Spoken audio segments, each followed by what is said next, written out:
You have to get up at about 3 or 4 o'clock in the morning, then go down to a one place to put your name on a list by 5 o'clock in the morning, get in the line, you got to queue up, and then come back to that same place at 4 in the afternoon to get a sheltered bed. And if you don't do this, you don't get a bed. I was an anesthesia tech working at Children's Hospital, and in trying to assist a patient that was still anesthetized and was going to fall off the bed, I ended up hurting my back and subsequently lost my job. I had enough money to cushion me for about 6 months. After that, I became homeless or unhoused. And that lasted for a period of about 6 years. It's an empty, hollow feeling. Depressing, anxiety. I mean, I really suffer from PTSD and anxiety and depression related to my military service. And so being unhoused exacerbated all these conditions. Believe it or not, it took me almost 3 years before I was able to get government support. And during those 3 years, I relied on the county of San Francisco, general assistance.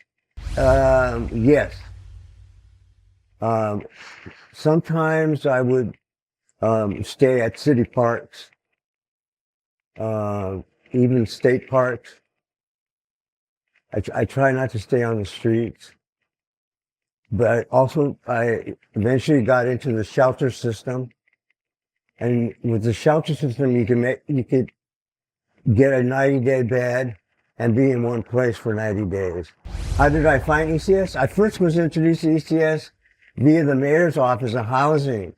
I was put into a building that was primarily for veterans, and ECS was the support services. That's how I got into this building, because ECS helped me find this building. This came up, and so I jumped on it right away.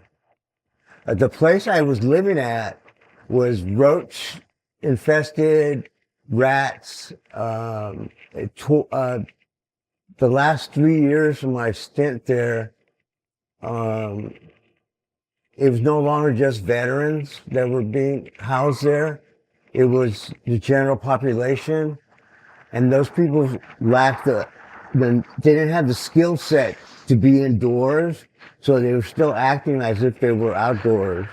And so they were bringing a lot of things in. There was a lot of policemen, firemen, ambulance activity, and sometimes there were gun and knife fights.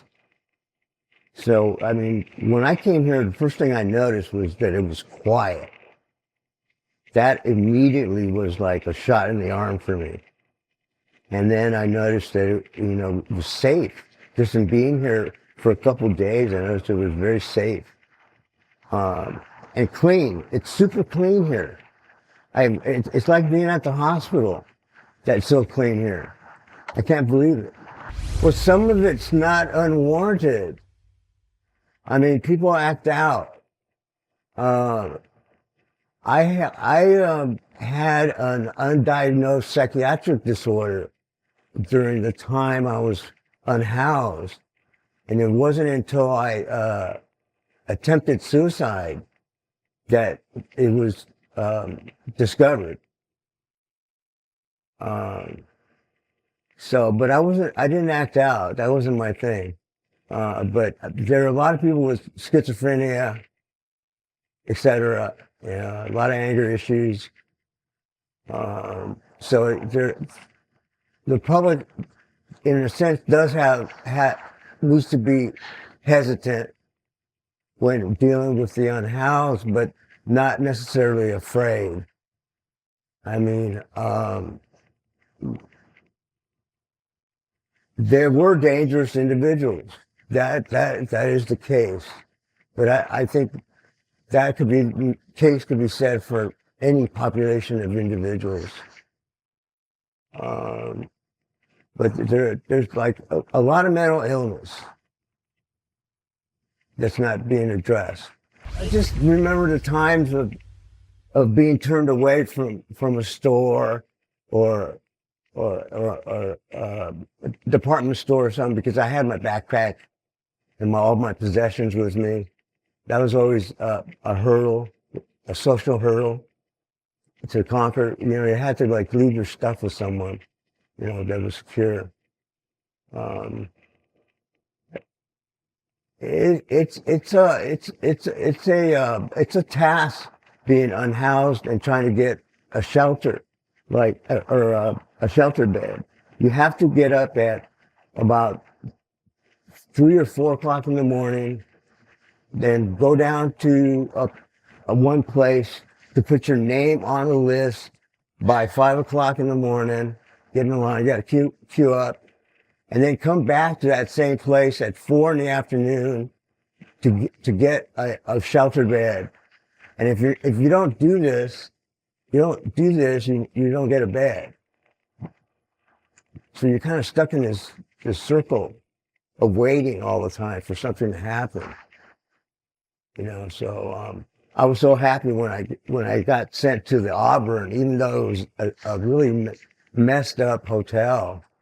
I was glad to be housed. At least I could get in my room, close my door, and lock it. There was at times, but it's hard to starve in San Francisco. There are it's easy to get food in the city. You know, if you're on top of things, there's soup kitchens and places that give out food. Different religious organizations give out food. Random individuals are out in the streets giving out food. So food is there. It's just a matter of being diligent enough to get there or having the wherewithal to do it. Because some people just don't have the wherewithal. They're out of it. They're not in their complete control of their senses.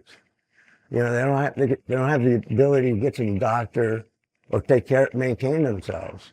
Yes, I've made a core of friends now, and they've also decided that they're going to stay here, and so you know we can grow old together. I'm looking forward to that. You know, the streets out here are improving. I mean, I know the city has a new tactic now. We're dealing with open use of fentanyl and et cetera on the streets. It's not going to be tolerated any longer. I don't know what the solution is. You know, I don't know. Draconian measures may not work either. I mean, I don't know what the solution is, but it's a crisis that needs to be dealt with. Don't miss out. Log on to oneindia.com for more updates.